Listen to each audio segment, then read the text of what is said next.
Welcome back. It is 14 minutes after 8. Thanksgiving, of course, is a time to enjoy food and family without overdoing it or overthinking. Sometimes a lot of food, bite. a lot of family, right? You got a lot of things upcoming. And we want to share some simple ways to stay present, feel good, and still enjoy your favorite holiday dishes. So joining us now is wellness coach Heather Doney. How you doing, Heather? Thanks for being with us today. Good. How are you guys? We're great. We're anticipating this big holiday season. Everybody is. And you're the expert on this, so we're looking for some advice. So what do you think is the biggest mistake that people make on Thanksgiving? I think one of the biggest mistakes is not eating all morning and waiting for that meal so that you can, thinking that you're going to have all this space for all these foods. But in the meantime, what you're doing by not eating during the day is you are creating a problem with your metabolism, with your blood sugar. And so by the time you get to that Thanksgiving meal, you're ravenous. So one of my main tips is to don't save up those calories earlier in the day. Just eat like a good breakfast with protein, fats, and just even a snack before you head out the door for your Thanksgiving dinner to just make sure that you can keep that blood sugar stable and not wreak havoc and be ravenous by the time you get to dinner. Not going too big though in the morning first thing, but just steady, slow and steady. Yeah. Okay, so how do we enjoy food without feeling guilty? Yeah. Well, Thanksgiving, it's all about connection, it's about gratitude, it's about food.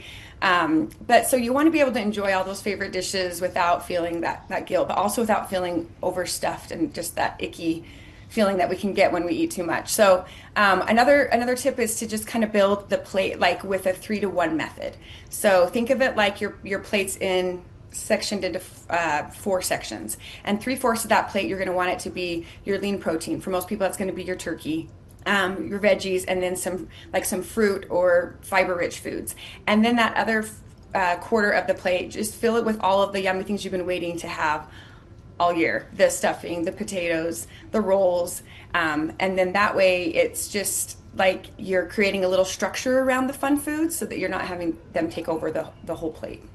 That's a good advice as you cut them into quarters so you don't do pie, and pie. Got it. Now, absolutely could, but if you have some health goals. But that would not be eating mindfully. And today, everybody's thinking about it more than ever. So what does eating mindfully look like today? So another thing that you could do is just eating slowly with intention. So take slower bites, put your fork down in between meals. Sometimes when we're at these things, some especially those that have little kids, you tend to eat really fast. You're not even realizing what you're eating. So just like take those times or take some time to just take a bite, put the fork down, enjoy the taste of the food you're eating, chat with people, kind of take your time, because that will help you. It just make you a little more mindful and then kind of slow that process of the eating instead of just shoveling it all in to get it done. So okay, so how's the best way to balance treats with the healthier choices? Well, there's that 3-to-1 thing that we talked about, and then the treat thing, it's a lot of times it's the pie at the end of the day or whatever, but a lot of times we're too full to have a pie, our dessert right after, right?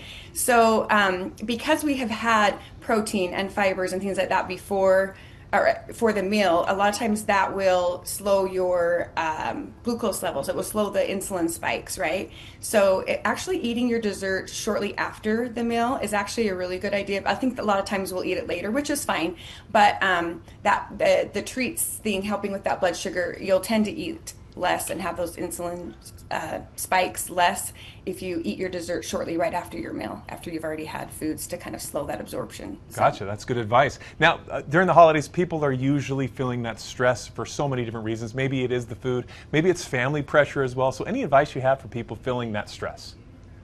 So for not to do with food, but I teach in my coaching program about self-care and breath work.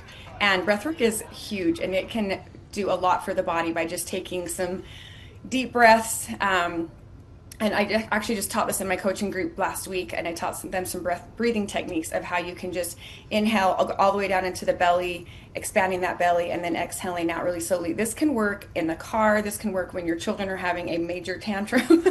It really relieves that stress and bringing those cortisol levels, our stress hormone, down during like this stressful time of year for sure. Breath work is a really good thing and easy, and it's free. Everybody can do it. So.